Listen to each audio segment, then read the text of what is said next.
அவளுடைய விசுவாசம் என்ன தெரியுமா? நான் அவரது ஆடையின் விளிம்பை தொட்டாலே சுகம் பெற்றுக்கொள்வேன் என்ற அசைக்க முடியாத நம்பிக்கையோடு அந்த கூட்டத்திலே நெருங்கி சென்று இயேசுனுடைய ஆடையின் விளிம்பை தொட்டாள், சுகத்தை பெற்றுக்கொண்டாள்.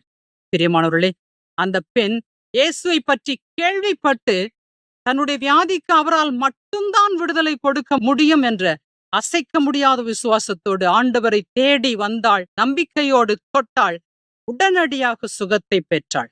இன்றைக்கு உங்களுக்கு தீராத வியாதியா இருக்கலாம், ஒருவேளை கேன்சரா இருக்கலாம், எய்ட்ஸா இருக்கலாம், அல்லது உங்களுடைய உள் உறுப்புகள் அழுகி இரத்த கசிவு அல்லது சீழ் கூட வடியலாம், துர்நாற்றம் வீசலாம், தீராத தலைவலி, தீராத வயிற்று வலி என்று சொல்லி உங்களால் ஏற்றுக்கொள்ள முடியாத வேதனைகளை கொண்டு பல்வேறு வியாதிகளால் நீங்கள் தவித்துக் கொண்டிருக்கலாம். இன்றைக்கு மருத்துவர்களால் கைவிட